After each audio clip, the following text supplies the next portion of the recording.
Hello everyone, welcome back to Dubster Dive, the series where we break down the English dub of something and we see how it goes, have a laugh, I mess up or something, I don't know, well, fun or something, I don't know. But hope you all are having a great day at the time of this. If you celebrate it, hope you all had a good Thanksgiving and all that stuff. And yeah, now that we are finally done with Higurashi, I figured we should move on to something else.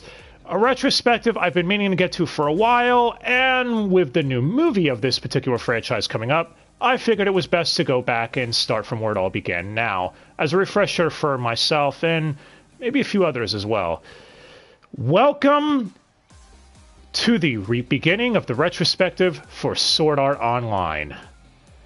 Yeah, I've got a confession to make. Full disclosure, I'm actually a fan of this series.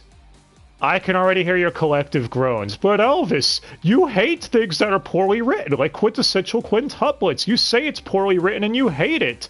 You complain about shoddily written things all the time. Oh, make no mistake, I know this series does not have strong writing, but I don't know, something about it for some reason, I can't help but still continue to follow it to this day. I distinctly remember back in, I want to say 2013, seeing the Blu-rays up for pre-order from Aniplex. It was $80 per set, 80 US dollars, and there were 4 sets. It was like, what kind of BS pricing is this? And I heard from people who had seen SAO and sub, you know, I heard one of two things. One, most amazing thing ever, and two, grade A garbo. Well, the show aired on Toonami that year as well, and that was my experience with it, which it's almost 10 years ago.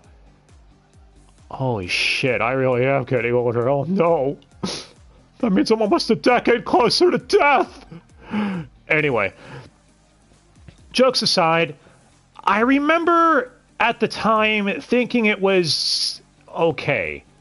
Which, to be honest, is probably about what my opinion is now. There are things I really do like about SAO and other things I really don't. Maybe we'll cover some of that as we go on. Well, obviously we will. I plan on breaking this series down arc by arc, at least with the content that's been English dubbed, hence the term Dubster Dive, right? And our subject of today's discussion is the 2 books that went up on Audible a few months back, the Aincrad novels, Sword Art Online Volume 1 and Sword Art Online Volume 2. It's funny that a lot of people say that SAO is the thing that started all of isekais, when ironically enough, no, there were things well before it. Magic Knight Rayearth, Digimon, and Dot Hack came out around the same time. So, I don't know. I'm pretty sure there's other isekais too that I'm forgetting, but they can't be denied, love it or hate it. If it wasn't for SAO, we wouldn't have all the isekais we know and love this season, or this decade, I should say. Oh, fuck, it's 2021, the last decade. Anyway, such as Overlord, Konosuba, ReZero, etc. I feel SAO really kickstarted the boom in the last decade of isekais, so we at least got to give it that, right? I think we could come to terms and agree. But enough with the intros, let's get down into this.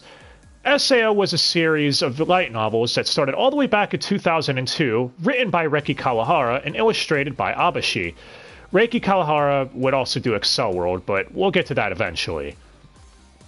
Anyway, he actually proposed Sword Art Online in the 2002 Dengeki contest, where the winner would get their novel published.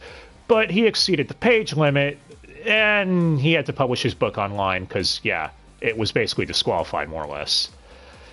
Until 2008, when he entered again with the aforementioned Excel World and won. Not only was Excel World picked up, but they decided to pick up SAO as well. Ironically, one of these would take off like a comet and become way more popular, and it wasn't Excel World. Why do you think we've only had 1 season and a film for that series, while SAO currently has 4 seasons and multiple films to its name, as well as a shit ton of games? Yeah, kind of ironic how things work out, isn't it? Anyway, Yen Press would take the first 2 light novels and put them on Audible, as I said, this year. And the people reading the light novel would be Bryce Papenbrook, the voice of Kirito from the anime, the main character of the story, and the main heroine, Asuna, whose voice actress was Jeremy Lee, would also lend her voice to the audiobooks. Bryce Papenbrook, for those who also don't know, is Makoto from Danganronpa, as well as Eren Yeager from Attack on Titan, whereas Jeremy Lee is Lucy from Fairy Tail, as well as everyone's favorite wife from Backstreet Girls. Yeah, that show is definitely something. But, yeah. Yen Press did some really dumb decisions with this audiobook, which we'll get to in a minute. First, I feel like I should get everyone on the same page who doesn't know what SAO is, and if you don't, I'm genuinely surprised. So the way Reiki Kawahara did this is kind of dumb. I was really confused, because again, I was familiar with the anime. This was my first experience with the novels. Actually, this is my first experience with audiobooks like this in the first place. At least ones done by, based on light novels and shit. Anyway. So the first light novel is the main storyline of Aincrad and follows Kirito and Asuna, who are trapped in the isekai world where if you die in the game, you die for real. Because Sword Art Online is the name of an MMO that they played and they got trapped in. Typical isekai BS. Where do you think the tropes started in the last decade? Nah, I already mentioned before, the isekais that did this before this. Anyway. So, yeah, Volume 1 is the main storyline, basically on how they get out of Aincrad, and just focuses on Kirito, Asuna, and their friends Klein and Aegyo, if that is how you pronounce his name. Aegyo? Oh, so it'll correct me. I'll break down the characters in a bit when we get to who voices who. For those who are fans of this anime might wonder, okay, what about the other characters that were integral to Aincrad's arc? Such as Lisbeth the Blacksmith, Silica the Beast Tamer, or Yui the AI thing. Well, about that, they're in Volume 2. Yes, you see, Volume 1 ends with how they get out of Aincrad, with Volume 2 being the side stories that took place within Aincrad that they skipped previously. It's very bizarre.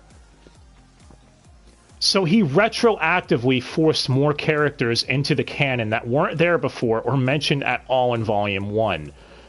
And I haven't read the light novels, but I heard, even currently, he's still going back and adding shit to Aincrad and making more retcons. Reiki Kawahara, you madman, what are you doing? Oh... And you people wonder why I love this stupid show. It's so dumb. Come on. I gotta have a chuckle at this. This guy keeps fucking with shit instead of moving on. Anyway, Volume 1 is read entirely by Bryce Papenbrook. Even Asuna and the other female characters. It's really fucking stupid, and I'll get to why in a minute. Bryce does try his best, in all fairness to him. I think he does really good, especially in the more emotional stuff with Kirito, as well as the other characters. His Asuna voice, that's a little silly, but what do you want? He's trying to read as a woman. His voice for Klein, I do agree with people, is a little too similar to his normal Kirito voice. Klein being Kirito's friend that he meets at the start of the MMO, like I said. Strangely enough, though, in the second light novel, Bryce changes Klein's voice completely. Maybe that was in response to the complaints people had or something. I don't know. But yeah, Klein's voice is completely different from Kirito's now, and you'll never get them confused anymore, I don't think. Now, you might be wondering, what about Jeremy Lee? She reads for everybody in Volume 2. Yes, I said everyone, including Kirito. You see, Volume 2, as I said, follows 4 side stories. 3 out of 4 of them are all read by Jeremy Lee. She even reads for Kirito and Klein and all the other male characters. So actually, Klein's not in any of those stories. But either way, any male character that shows up, she reads for. And I think I know why they did this. It's because 3 out of the 4 side stories are from the perspective of female characters. Volume 1 is all first person from Kirito's point of view. So because of this, I think you could see where I'm going. But it still makes it really stupid. especially in the fourth side story, where they bring Bryce back in because it's from Kirito's point of view again. And Kirito is back to reading for Asuna in the fourth story, as well as female characters. Well, not Asuna in particular, but other female characters. We're going to get to the story breakdown and things I nitpick, because I'm a nitpicky asshole, in a minute, so I could go into more detail. But, yeah, it's really dumb. Anyway, if you haven't seen SAO before, I'm going to spoil the shit out of it, obviously, with this series of retrospectives. So, the anime, as of right now, I believe is still on Netflix. Hell, pretty sure it's on other services, too. And also, these audiobooks are on Audible, so do what you want to do. As far as which is better, I don't know yet. I haven't seen the anime in a decade, or damn near a decade, and spoilers, I'm planning on going back and rewatching it after I'm done with this to compare and contrast and see which version is better. Anyway, let's get to this. So, it's the year 2022, at least it will be in a month, and this new full-dive experience named Nerve Gear is released. That's VR compatible. It syncs up with your brain, lets you go into MMOs and shit, and that's what Sword Art Online is released, like I said. Kirito ends up becoming a beta tester for this program, so he already knows all the ins and outs, gets into the program, and that's when he meets up with Klein, like I said. They become fast friends, with Klein being a noob and Kirito knowing the ropes. So, it then comes out that the founder of the company, or the developer for Nerve Gear, Kayaba, no, not Kaiba, Kayaba, which Bryce does his Zeldris voice from Seven Deadly Sins. You know, it's a really deep voice for him, and I think it works. Basically trapped everyone in the MMO. They can't log out because he wants to see how people react in this situation. Oh, one thing I didn't mention, for some reason Klein refers to Kirito as Kiito at some point without the R. They also put more inflection on the R for Kirito. At least it's not Kirito or Kirito, right, Higurashi Goen Sotsu? Not bitter about that. Anyway, what I find hilarious is Kirito goes on about how antisocial he is, yet he plays MMOs. He tested the beta and everything, yet he hates interacting with people. I don't know, this thing got silly. It's like, what? Okay, man, you do you. So yeah, after that whole thing where we see people freaking out, Klein and Kirito split up. Kirito goes grind on his own, becomes a badass, because again, he knows everything about the game from the beta, at least a decent amount of it. That's when, we time skip 2 years. Yeah, makes sense where those side stories all fit in now, doesn't it? As we're now on the 74th and 5th floor. Oh, I didn't even explain that. Okay, so Kaiba explains the only way to escape the game is to clear the 100th floor labyrinth. Once you beat the 100th floor, you basically win. So we're already on floor 74, and we're only a couple of hours into the audiobook and the novel, so I guess we're doing pretty good. Anyway, it's when we're introduced here to Aegyo, who's a storekeeper, and Bryce does the fucking... Alright, I just gotta come out and say it. He does a black guy voice for him, and it's kind of amazing. You know, he does this voice for him, you know me?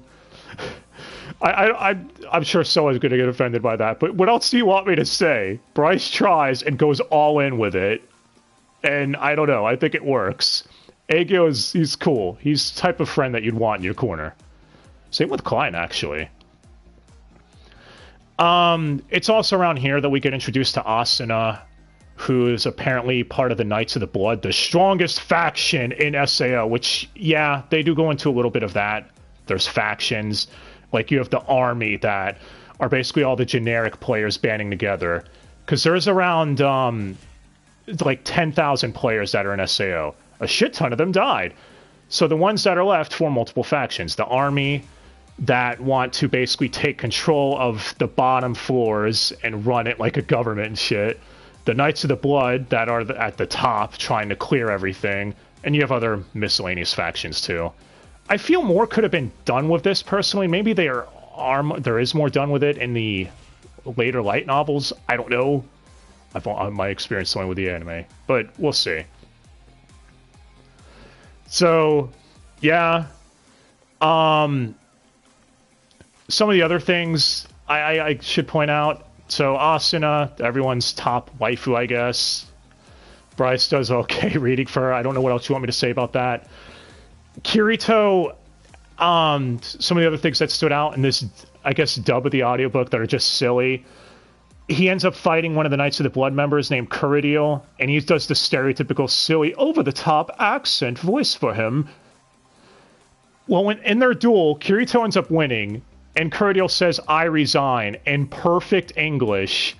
And Kirito says, "You know, saying it in Japanese would have been fine." Remember, Bryce is reading this in English. That's never not going to be stupid, is it? But alright. I'm never going to get done if I don't jump ahead of this, especially since I'm going to have to cover the Aincrad arc again with the fucking anime breakdown.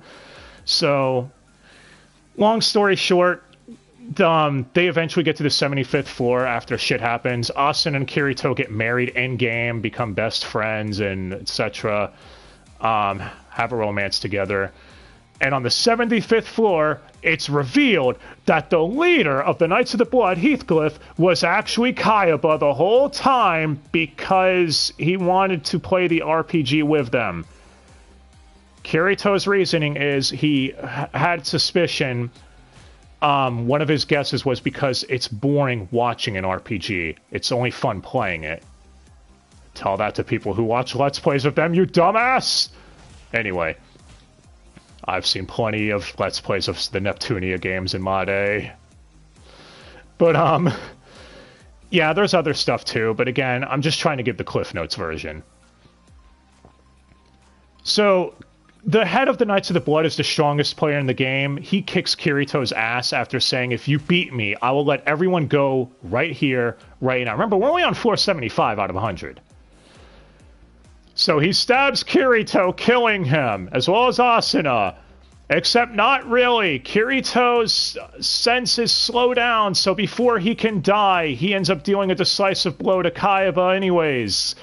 And they die at the same time, except Kayaba somehow interferes with the system last minute because he made the system. And Kirito and Asuna survive. It makes no fucking sense. Which, get used to that with SAO. I just learned to accept it. It's dumb. Anyway, Asuna and Kirito have a nice romance moment, and then they're forced to split up as SAO shuts down and Kirito wakes up, and that's how Volume 1 ends. Right? My thoughts on Volume 1, I gave a very brief abridged version of it. I didn't even mention, there's this faction that Kirito says he dealt with off-screen called Laughing Coffin, that were a bunch of player killers or whatever. And it's like, I want to see more of that, man. That sounds cool. You know, a whole faction war. Maybe in the future we might get that. Because, yeah, hearing about it off screen, it's just lame. But alright. Volume 1 is very... You can tell it's Reki Kawahara's first work. That's the best way to describe it. A lot of the explanations are simple to pick up and easy to understand. The world building is okay at best, and that's if you're being generous. The dialogue at points is kind of cringe, but I mean, you do get Kirito, or you get to hear Bryce Papenbrook describe in great detail about Asuna's body type measurements and her Ron panty color, if that's your thing. So, I don't know. I might get a chuckle out of some of you out there, especially if you're a degenerate like me. Anyway. Yeah, Volume 1 is just... Would I recommend listening to it? It's up to you. But let's move on to Volume 2, the side stories, which are very hit or miss. Like I said, we switch over to Jeremy Lee's reading now. The first story being Silica the Beast Tamer, as her pet Pina, the pet baby dragon thing, gets murked. And yeah, Silica is the... Okay, there's no mincing words. SAO becomes a pseudo-harem after this point, and a lot of people agree that that was to the detriment of it, because Kirito goes from being someone that you can see has troubled issues to being a generic self-insert. And yeah, no arguments from me on that. Moving on, Silica is the lolly of the harem, because of course, right? And Cherami does her Asuna voice for her, which is why I'm going to get to it now. Her Kirito voice is her trying to do the deepest voice she can, and it's, I don't know, it's kind of comical. Cherami, I love you, but this doesn't work. Really doesn't. And I know it's not your fault. This is what Yin Press ordered, I guess, or whatever studio this was out of, and it's fucking stupid. Why couldn't we have Cherami voice all the female characters and Bryce voice the male ones? Anyway. So, make a long story short, Silica's pet dragon, Pina, dies. Kirito shows up, tells her how they can go revive it. They end up reviving it, and everything's all happy ever after. Silica now likes Kirito, etc., etc. Very basic story. Yes, there's more that happens in it, but Cliff Notes version, guys. I don't want to be here for 6 hours. Anyway. The second story after that introduces Lisbeth, the blacksmith, as she needs to help Kirito make a sword. And Lisbeth happens to be friends with Asuna. Anyway. So, yeah, again, Cherami tries making Lisbeth's voice sound a little different, but, you know, this is going to be a common complaint with me this whole fucking time, isn't it? So, Kirito asks Lisbeth to help him track down materials for his new sword, which, sure we can all relate to that who've played RPGs like this before. On their journey, she ends up falling in love with Kirito, only to find out that that's the guy Asuna has a crush on. So, like the good friend she is, she gives up on Kirito for her best friend Asuna. To be honest, that's kind of a cool moment. Look, I give SAO as much shit as most people, but I'll point it out. That was cool of you, Lisbeth, alright? Anyway. After that, we have the next story, and this is where a lot of problems that people have start showing up. The one about the fairy AI thingy, Yui, which Cherami does her lolly voice here, not for Silica. Alright, whatever, I don't care. Just think it's silly. Anyway, so Yui ends up finding Kirito and Asuna and treats them like her pseudo-parents. They have to go back to the very beginning of the game because they want to see if, you know, maybe at the Town of Beginnings, which is a safe zone. That's what it's called, Town of Beginnings. Good, because it's the beginning of the game. Maybe they could find out what's going on if she came from there because they were on a much higher floor. That's when they find out the army is taxing people because they're dicks. And just going to point out right here, Cherami tries voicing some of the other characters that show up here, including a Shota, and her Shota voice is way too close to her Kirito one. I got confused numerous times. Then again, maybe I'm the dumbass. But yeah, this one you find out Yui didn't come from here. And this is also when you find out Kayaba and the people in charge of SAO are fucking idiots. Let me explain. Apparently there's a hidden dungeon in the Town of Beginnings with a level 90 boss, or a floor 90 boss, basically. And the highest floor cleared at this point in this story is around 74, if I'm not mistaken. Right? Because we haven't beaten it yet, obviously. So, yeah, they go down there because they have to go rescue some dumbass that went in there. It's more complicated than that, but either way. And that's when they find out by fighting the boss, Yui's an AI. She uses a sword bigger than her whole body to kill the monster. And the exposition dump is revealed that Yui is a program meant to help mental people cope with being trapped in SAO. Sure. That's why you weren't mentioned till now. Whatever. She said she wanted to meet Asuna and Kirito because their emotions seem happier than any other players because they were in love. Yes, out of the like, by this point, what is it, 6,000 people in the game. I'm sure no one else hooked up in the entire fucking server whatsoever. Damn it, SAO, why do you do this to me?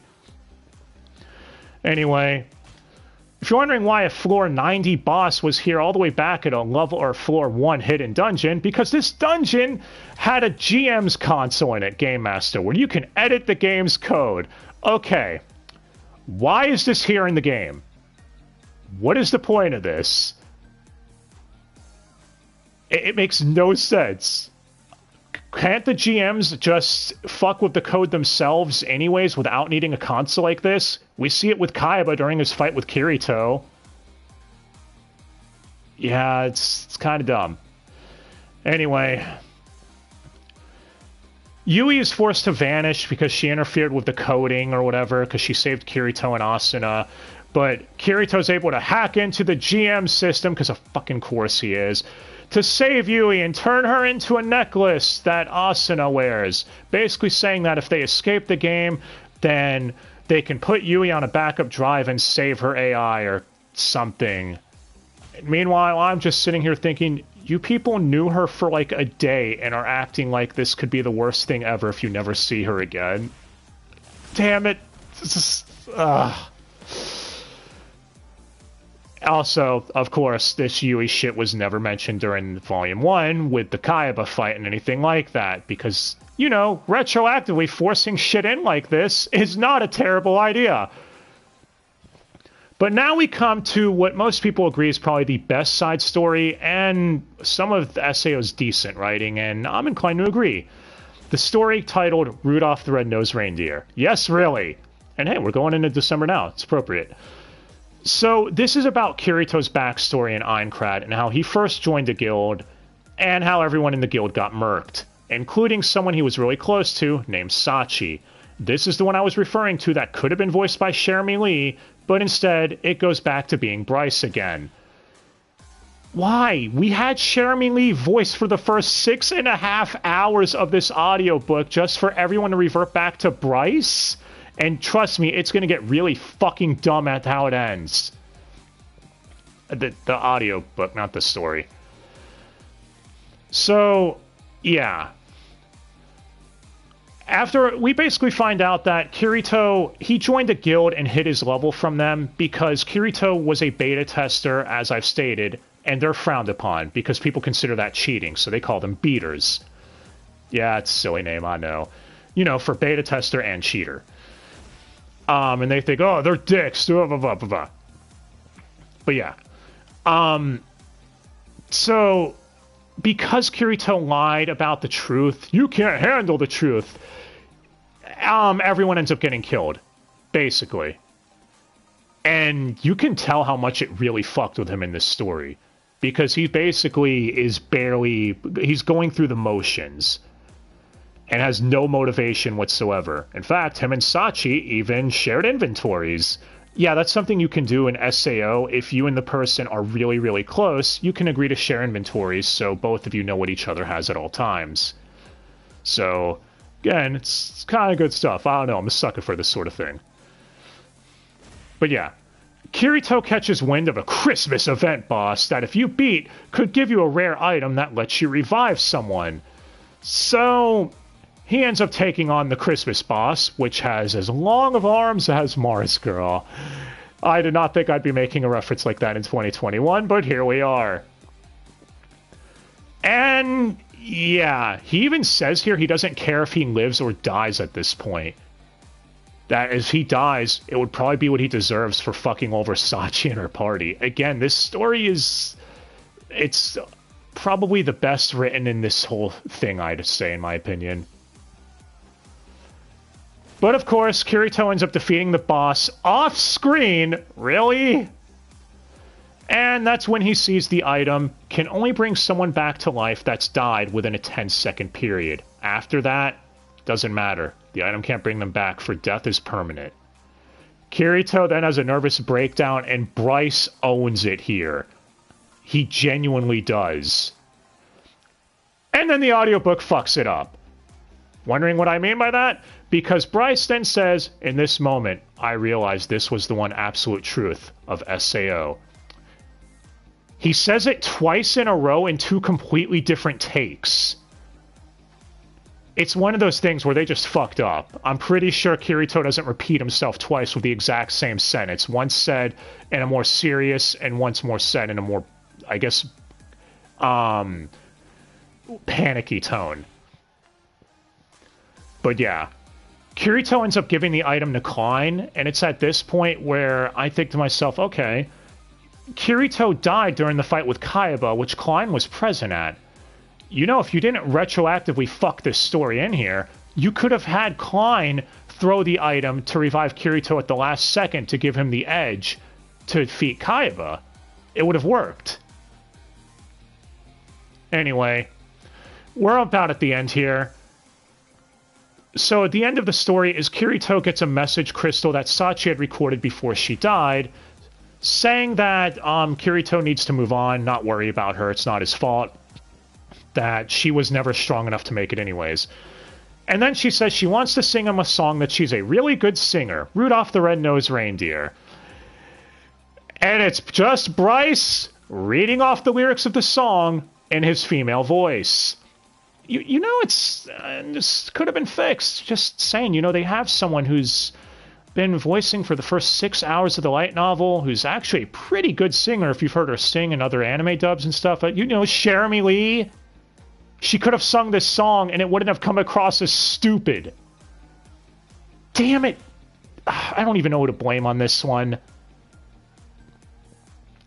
Anyway, that's how the 2 audiobooks end, bringing the Aincrad duology of the very beginning to a close. And my thoughts on it, the Lisbeth story, I kind of liked. I thought it was alright. This story, Rudolph the Red-Nosed Reindeer, really good. I highly recommend it. It's solid. You get a little bit of Kirito's backstory in Volume 1, but this heavily expands upon it, and it's alright.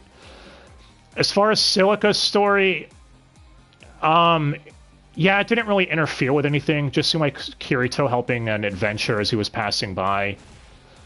The Yui story, though, no, that one is shit. I'm sorry. It's really dumb, messes with a lot of shit, and it's just... overall, yeah. Anyway, dub performances, or I guess voice performances. Bryce steals it. Jeremy does really good as well with what she's given. But the way whoever it was that handled this dub, Yin Press, I guess, this was fucking dumb. There is no reason the 2 of them should have been split up like this. I know there are audiobooks out there where they have a female and a male reader, and they each switch off depending on the character's gender, and that's how this should have been handled. But alright. Guess enough rambling. Like I said, would I recommend these books? I don't know. I'd have to rewatch the anime to see which one I'd prefer. But if you want to see SAO's beginnings and see how it all worked out and started up, I'd say it's worth at least a little bit of a listen, curiosity and all that. Some people say that the books are far better than the anime and go into more detail. We'll see about that. But you see, this is only part 1. Next time on the SAO Retrospective, we'll be delving into the Aincrad arc. So, yeah. I hope you all enjoyed, and let me know your thoughts on SAO and all that sort of stuff. And hope you all had fun with this vid. Thank you all again for watching. And hope you all have yourselves a great day. And please leave a like and all that stuff. I'd really appreciate it. Alright, guys. Till next time. Thanks again. And give me your thoughts on the audiobooks and all that stuff. And if you have any Audible books that you could recommend, let me know. I saw Overlord is up there, and I was tempted to check that out. Saga of Tanya's up there, too, and I'm kind of pissed at who they got to read that one. I know. But yeah. Anyways, enough rambling. I was born rambling, man. But, hope you have yourselves a great day. Let me know what you thought. And until next time, be back with something soon. Bye! Wait. Street Fighter 5. What do you want, Goku? I saw that in chat. Oh. No, never. I'll never stop. Never stop doing dumpster dives. The world must know. But until next time, guys, for serious now. I've said bye like 5 times. Gotta stop doing that. But for realsies. Bye! Thanks again.